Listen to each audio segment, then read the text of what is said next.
Assalamualaikum warahmatullahi wabarakatuh.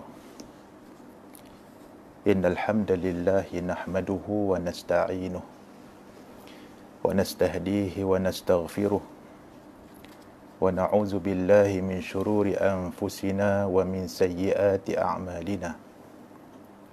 Man yahdihillahu fala mudilla lahu wa man yudlil fala hadiyalah. Ashhadu an la ilaha illallah wahdahu la syarika lah wa ashhadu anna sayyidana Muhammadan abduhu wa rasuluh. Allahumma salli wa sallim wa barik ala abdika wa rasulika sayyidina Muhammad khatamil anbiya'i wal mursalin wa ala alihi wa ashabihi wa man sara ala nahjihi ila yaumiddin. Amma ba'd. Ayyuhal mu'minun ittaqullah. Usikum wa iyaya bitaqwallah faqad fazal muttaqun. Tuan-tuan, sahabat-sahabat muslimin dan muslimat, mudah-mudahan kita semua dirahmati Allah Subhanahu wa taala.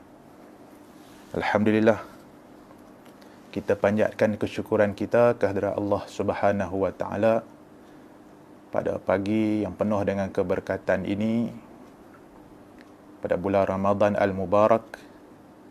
Allah izinkan kita untuk sama-sama kita berkongsi, bermuhasabah, ingat memperingati berkaitan tentang bulan Ramadan Al-Mubarak dan sebagainya. Jadi sebelum kita teruskan dengan sedikit pengisian pada pagi ini bagi memenuhi hajat sahabat-sahabat yang minta untuk sama-sama kita bagi sedikit perkongsian.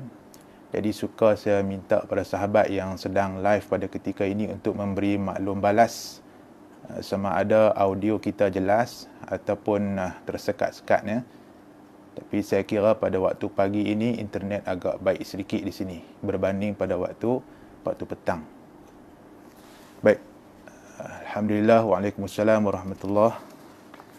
Mudah-mudahan kita semua dalam keadaan sihat, dalam keadaan yang penuh dengan keceriaan dengan bulan Ramadan Al-Mubarak yang sedang kita lalui pada ketika ini.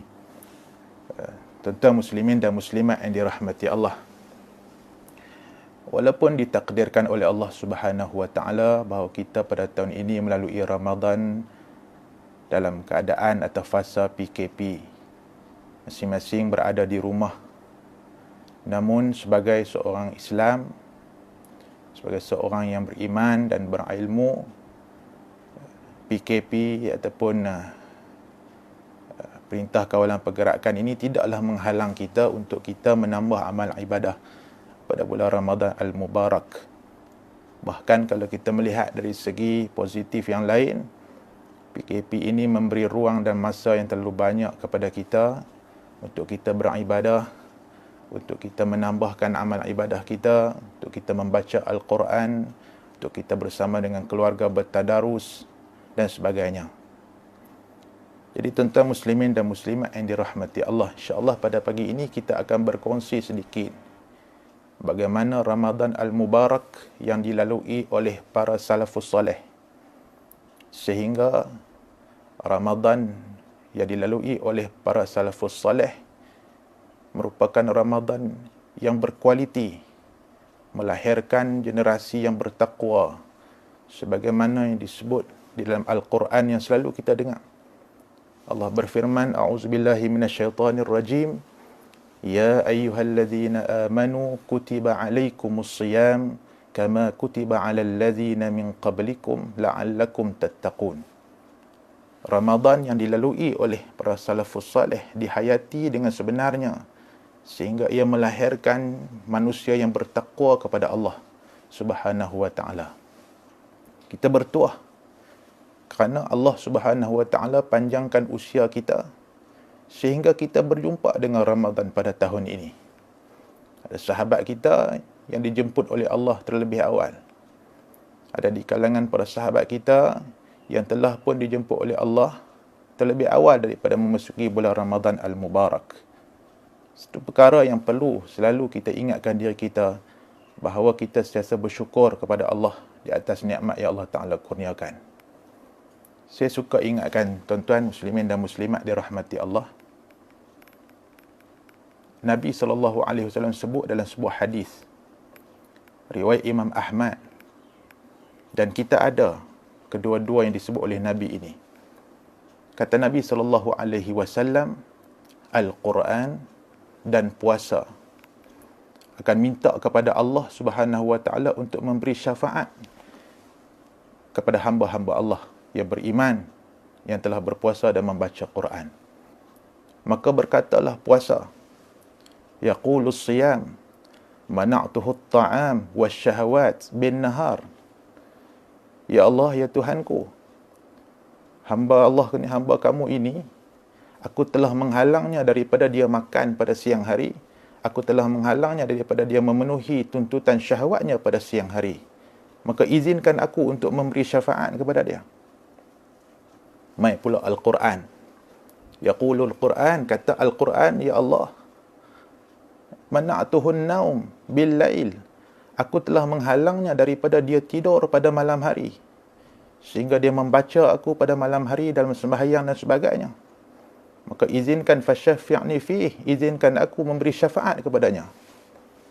Dalam hadis riwayat Imam Ahmad itu, akhir Nabi SAW bersabda, kata Nabi SAW, Allah Subhanahu wa taala mengizinkan puasa dan juga tilawah Al-Quran atau Al-Quran yang kita baca, yang kita hafaz, untuk memberi syafaat kepada hamba yang dimaksudkan tadi. Tuan-tuan muslimin dan muslimat yang dirahmati Allah, peluang yang Allah Ta'ala bagi ni kita kena guna betul-betul. Dengan masa yang cukup banyak kepada kita, tidak ada alasan untuk kita kata bahawa kita tak ada masa untuk baca Quran dan sebagainya. Dengan ruang waktu yang cukup berkualiti kepada kita, kita tidak ada alasan lagi untuk kita kata bahawa kita tak ada masa kerana kita sibuk dengan kerja dunia dan sebagainya. Ini peluang Allah Ta'ala bagi kepada kita untuk kita menjadikan puasa kita pada tahun ini berkualiti, iaitu dalam kita berpuasa, menahan diri daripada lapar dan dahaga dan tuntutan syahwat, kita tidak lupa dengan Al-Quran kita. Sebab itu saya suka ingatkan bagaimana para salafus salih kuat munaqasyah berbincang tentang hadis, kuat muzakarah berkaitan hadis, banyak menjalankan kelas-kelas pengajian berkaitan hadis. Tapi apabila masuk bulan Ramadan Al-Mubarak, Imam Malik memfokuskan, menumpukan kepada tilawatul Quran, kepada pembacaan Al-Quran, penghayatan Al-Quran, kepada khatam Al-Quran. Tiap tahun kita dengar ustaz-ustaz bagi tazkirah Imam Syafi'i rahimahullahu ta'ala. Pada bulan Ramadan Al-Mubarak, Imam Syafi'i rahimahullahu ta'ala akan mengkhatamkan Al-Quran sebanyak 60 kali. Imam Syafi'i rahimahullahu ta'ala dalam bulan yang lain mengkhatamkan Quran sebanyak 30 kali. Tetapi dalam bulan Ramadan digandakan. Kerana apa? Kerana inilah bulan yang disebut sebagai bulan Al-Quran. Bulan yang mana Allah bagi peluang supaya esok di akhirat bukan setakat puasa kita datang untuk mensyafaatkan kita, tetapi Al-Quranul Karim juga datang untuk memberi syafaat kepada kita. Berebut-rebut di antara pahala puasa dan Quran ini untuk memberi syafaat kepada orang-orang yang beramal dengannya. Itu tuan-tuan muslimin dan muslimat yang dirahmati Allah. Banyaklah kalau kita nak berkongsi berkaitan tentang bagaimana tilawah Al-Quran, bagaimana kuatnya ulama-ulama dahulu sehingga mereka mengkhatamkan Al-Quran. Ada sebahagian para tabi'in seperti seumpama Imam Qatadah As-Sadusi mengkhatamkan Al-Quran pada bulan Ramadan. Kalau biasa pada bulan lain 7 hari sekali khatam, bulan Ramadan 3 hari sekali khatam. Bila masuk 10 malam terakhir, Imam Qatadah As-Sadusi mengkhatamkan Al-Quran setiap hari. Sehari khatam dan seterusnya. Ini kekuatan para salafus salih dalam mereka mengamalkan, menghidupkan, mengimarahkan bulan Ramadan Al-Mubarak. Kata muslimin dan muslimat dirahmati Allah. Jadi sikit lagi berkaitan tentang macam mana para salafus soleh ini mereka mampu menghayati Ramadan Al-Mubarak. Hadis yang selalu kita dengar. Nabi SAW bersabda, "Man sama Ramadana imanan wa ihtisaban, ghufira lahu ma taqaddama min dhanbihi," atau kama qala. Hadis sahih. Dalam riwayat yang lain, riwayat Abu Hurairah juga, "Man qama Ramadana imanan wa ihtisaban, ghufira lahu ma taqaddama min dhanbihi." Dalam hadis yang lain, riwayat yang lain, "Man qama lailatal qadri imanan wa ihtisaban, ghufira lahu ma taqaddama min dhanbihi." Itu tuan, kalau kita menghayati hadis Nabi sallallahu alaihi wasallam ini, kita dapat faham bahawa Ramadan yang Allah Taala anugerahkan kepada kita ni peluang untuk Allah ampunkan dosa kita. Tapi syarat disebut oleh Nabi dua. Pertama, sesiapa yang berpuasa dengan penuh keimanan. Satu. Yang kedua, sesiapa yang berpuasa dengan penuh penghisaban. Dalam riwayat yang kedua kita sebut tadi, man qama, sesiapa yang mendirikan, yang menghidupkan, yang menegakkan Ramadan dengan penuh keimanan. Sesiapa yang mendirikan, menegakkan Ramadan Al-Mubarak dia dengan penuh penghisaban. Apa maksud iman dan ihtisab ni? Bila kita rujuk di dalam syarah berkaitan tentang hadis yang kita baca ni, syarah yang masyhur Al-Imam Ibn Hajar Al-Asqalani sebut apa maksud iman. Kita duk puasa tiap-tiap tahun ni, kita faham tak yang kita ni puasa dengan penuh keimanan? Ini kena faham. Apa maksud iman? Al-iman, kata Ibn Hajar rahimahullahu ta'ala, Al-iman bermakna al-i'tiqad bihaqqi fardiyati sawmi. Yang kata puasa dengan penuh keimanan tu ialah beriktikad, percaya sungguhlah hati ni, yakin sungguh kita puasa kerana iktikad kita bahawa puasa itu bihaqqi fardiyati sawmi, dengan hak kefarduan puasa. Tok guru kita pesan, puasa kita bukan kerana orang puasa, aku puasa. Puasa kita bukan kerana bulan ni orang tak makan, aku tak makan. Puasa kita bukan kerana orang tahan diri daripada lapar dahaga, aku pun sama. Puasa kita ialah i'tiqad, iman. Sebab tu hebatnya puasa ni, Allah sebut wa ana ajzi bih. Yang kata hebatnya puasa ni, dia rahsia hamba dengan Tuhan. Kita semayang, orang nampak kita semayang. Kita bagi zakat, orang nampak kita hulur zakat. Kita buat kebaikan, pergi tolong orang, bantu orang, bagi bantuan, sedekah dan sebagainya, orang nampak perbuatan kita. Kita buat amal ibadah, i'tikaf dalam masjid, orang nampak kita i'tikaf. Kita baca Quran, tilawatul Quran, orang nampak kita baca Quran. Tapi kita puasa, kita habaq orang aku puasa. Macam mana orang nak tahu kita puasa? Kita tak puasa pun, kita kata kita puasa, orang tak tahu kita puasa kan? Tak puasa, orang tak tahu. Yang kata ibadah puasa ni, Masya Allah, ibadah puasa ni dia rahsia hamba dengan Tuhan.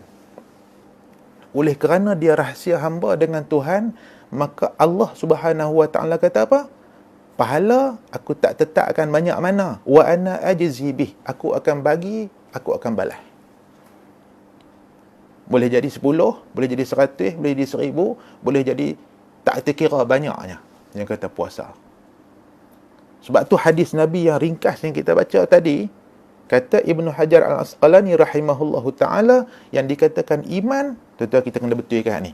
Kita puasa, aku ni puasa kerana apa? Kerana kewajipan Allah Subhanahu Wa Ta'ala, kerana benda ni yang wajib, Allah Ta'ala wajibkan kepada aku berpuasa, ini rahsia aku dengan Allah. Allah saja tahu aku sedang lapar dan dahaga. Allah saja tahu aku tak makan, aku tahan syahwat. Allah tahu aku beribadah kepada Dia pada ketika ini.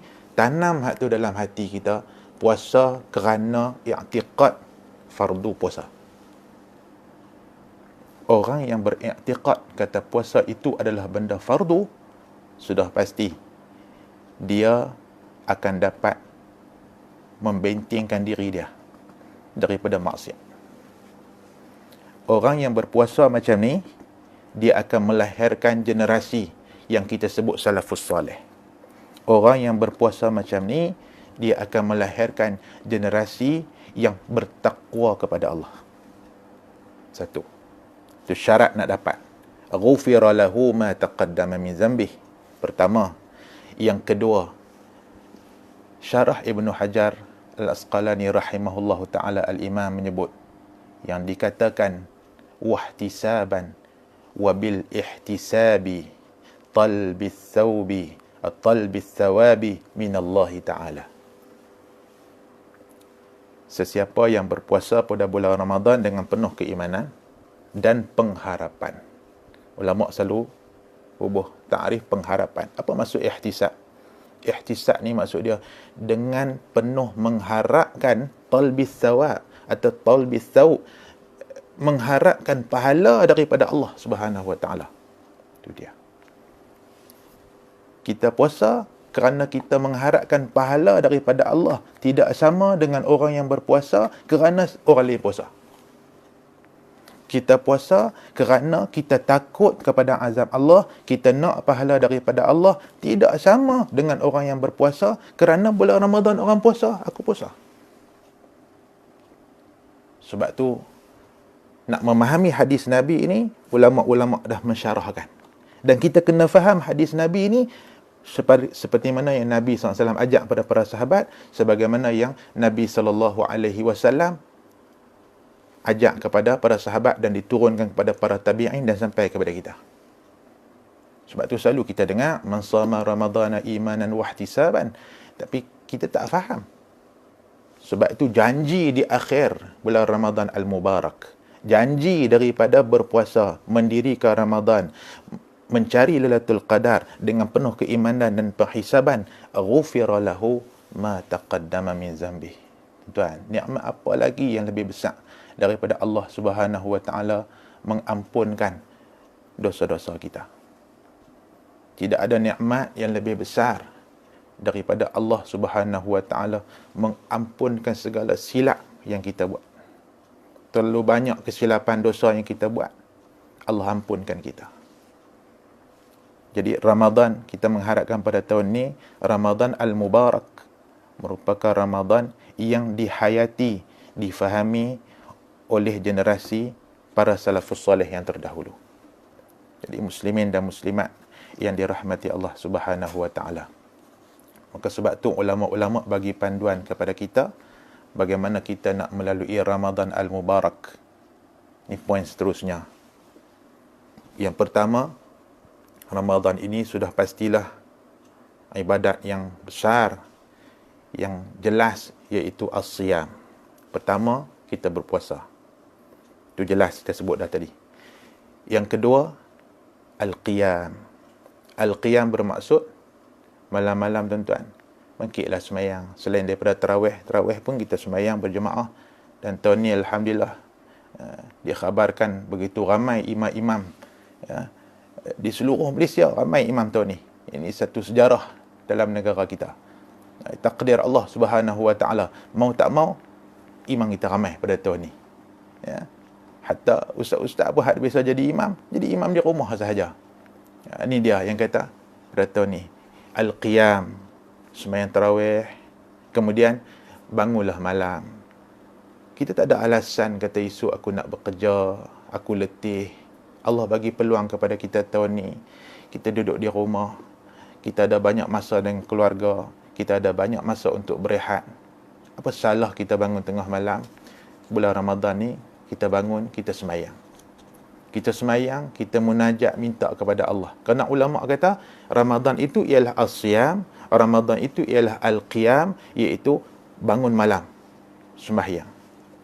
Yang ketiga, kata ulama, Ramadan itu mesti diisi dengan tilawatul Quran. Betul saya sebut dah tadi. Kalau ulama-ulama yang hebat dengan ilmu hadis, dengan majlis ilmu, masuk Ramadan, tutup Ustaz, nak fokus pada Quran, nak khatam Quran sehari sekali, sehari 2 kali, seminggu sekali, 3 hari sekali. kita paling kurang tuan-tuan khatamlah sekali dalam sebulan. Khatam sekali secara individu, khatam secara bertadarus. Nah, ini peluang kita. Kita ada banyak masa duduk dengan keluarga, kita bertadarus sehingga khatam Al-Quran. Itu yang kedua, iaitu tilawatul Quran. Yang keempat, as-sadaqah. Ramadan tidak boleh dipisahkan daripada ibadah yang disebut sebagai sedekah. Tapi orang hari ni dia pelik. Orang sedekah dia jadi sakit mata. Tu kita pelik bin ajib. Dia mempertikaikan pula ikhlas orang berkaitan sedekah kawan tu.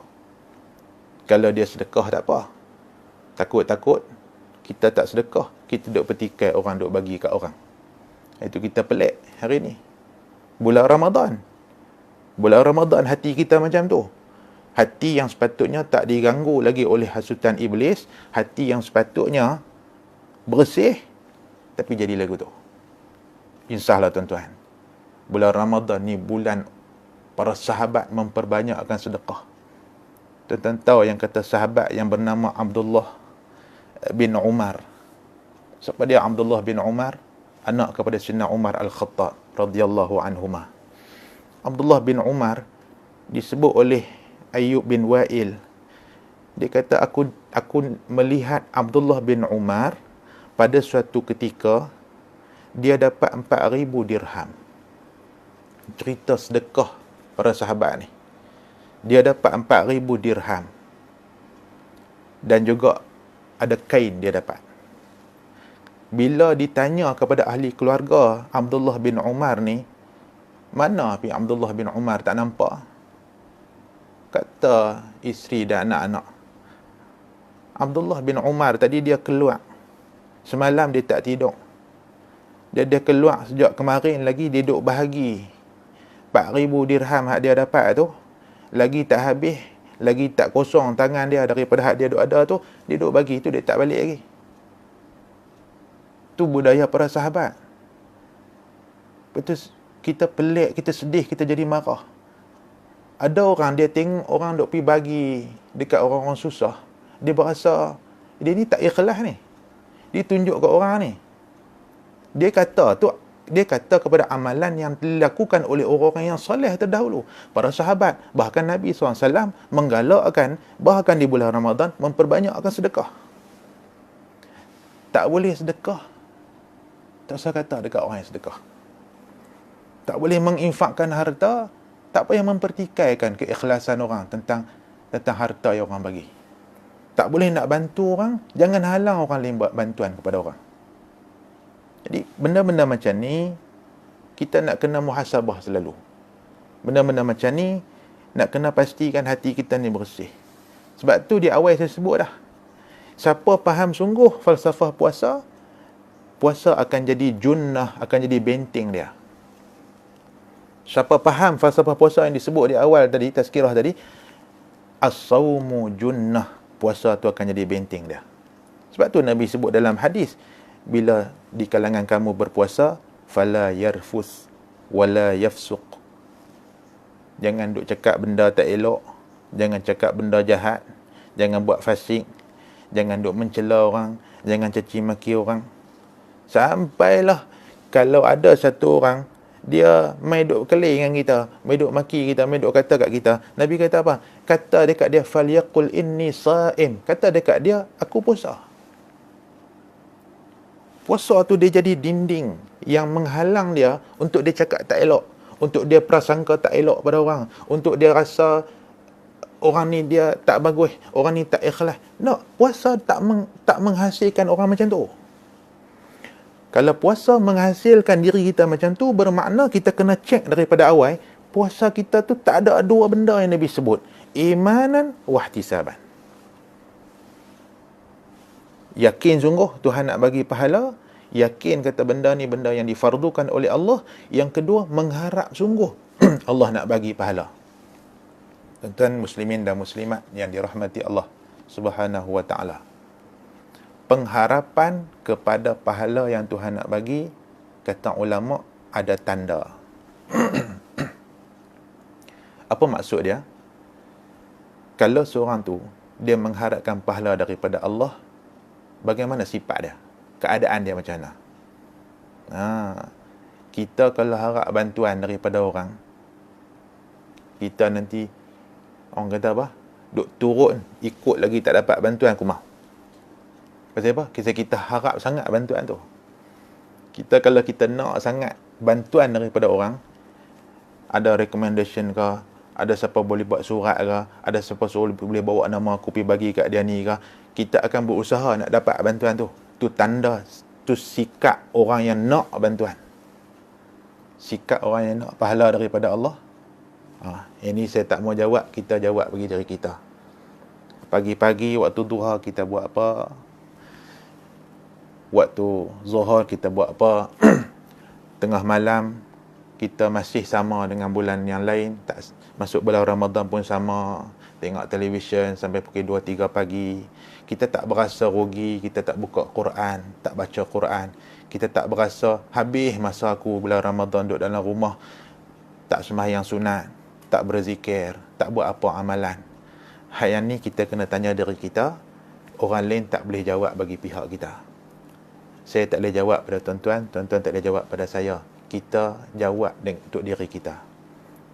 Yang Imam Ibn Hajar sebut, al-ihtisab talbis as-sawab minallah, mengharapkan sungguh-sungguh Tuhan nak bagi pahala. Ulama kata ada tanda kata dia nak Tuhan bagi pahala, tanda kata dia nak Allah ampun dosa dia, tanda kata dia takut daripada azab Allah. Ada tanda. Nak pahala, bangkit. Nak pahala, tidur tak banyak. Nak pahala, tak buang masa. Nak pahala, baca Quran. Ini tanda orang yang nak pahala.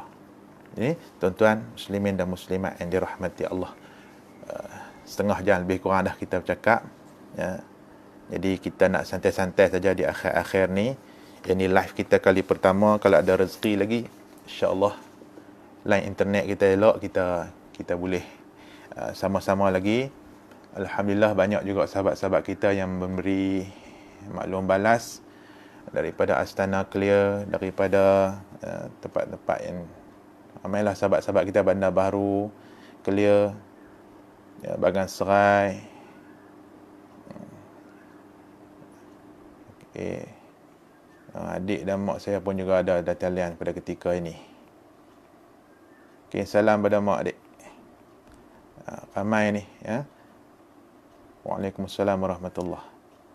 Jadi alhamdulillah Allah izinkan kita pada pagi ini untuk, walaupun dalam fasa PKP ini, Allah tak mensia-siakan masa kita, diisi masa kita ni dengan pada waktu duha ni dengan kita bermuzakarah, memperingati antara satu sama lain. Saya memperingati diri saya terlebih dahulu, dan selepas ni bolehlah sama-sama kita yang belum melaksanakan sunat duha boleh buat. Ada masa sikit kita baca Quran, kurang-kurang tidur. Walaupun tidur tu, yang itulah yang paling seronok sekali pada waktu ni. Kita letih. Ya, tidur orang berpuasa ni memang, ya, menjadi ibadah, tapi bukan maksud tidur sepanjang hari.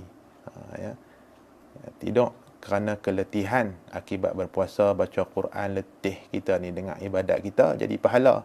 Tapi kalau tidur tak ada ibadah, duk kira tidak makan tak jadi. Jadi insya-Allah, mudah-mudahan dengan perkongsian kita pada pagi yang berbahagia ini ada manfaat untuk kita, khususnya untuk diri saya sendiri, untuk kita memperkemaskan amalan ibadah kita pada bulan Ramadan Al-Mubarak. Kita tak boleh sehebat Imam Malik, sehebat Imam Syafi'i rahimahullah, sehebat ulama-ulama besar, seperti Imam Qatadah dalam mengkhatamkan Al-Quran. Saya ingat diri saya dan kita semua, sekurang-kurangnya tuan-tuan, kita khatamlah sekali pada tahun ni Al-Quran kita. Bacalah bersama ahli keluarga atau baca sendiri-sendiri. Dan alhamdulillah ada sahabat-sahabat kita, ya, yang buat bacaan secara atas talian, ya, melalui Google Meet dan sebagainya. Alhamdulillah kita memanfaatkan teknologi yang ada pada hari ini untuk kita buat pahala di bulan Ramadan Al-Mubarak. yakin dan percayalah itu juga di antara usaha yang menunjukkan kita mengharapkan redha dia, kita mengharapkan pahala daripada Allah dan kita mengharapkan keampunan daripada Allah. Alhamdulillah, bandar sarjana semua clear, di Selangor clear. Pengajian di Masjid Batu, ya saya pun teringat sungguh masjid-masjid yang kita duk pergi, teringat sahabat-sahabat di sana dan ahli jemaah kita. Alhamdulillah, kita tak dapat bersua muka, tetapi Allah masih mengizinkan kita berada di zaman yang penuh dengan teknologi. Tak seperti dahulu, kalau tak bertemu muka, kita tak ada peluang lagi. Tapi pada hari ini, Alhamdulillah, kita masih mampu untuk bertanya khabar, bersua kenal ataupun bertemu muka dalam alam maya. Tak dapat alam realiti pun, alam maya pun jadilah. Tuan-tuan muslimin dan muslimat dirahmati Allah, saya kira cukuplah sekadar tu untuk kali pertama kita pada hari ini. InsyaAllah ada rezeki kita akan bersiaran lagi. Mudah-mudahan perkongsian kita pada pagi ini bagi manfaat pada diri saya dan kepada kita semua. Saya minta ampun maaf atas kekasaran bahasa, kekurangan. Mudah-mudahan Allah Subhanahu Wa Taala bagi kekuatan kepada kita untuk terus menghidupkan Ramadan al-Mubarak pada tahun ini. Aqulu qawli hadza astaghfirullahal azim li wa lakum. Assalamualaikum warahmatullahi wabarakatuh.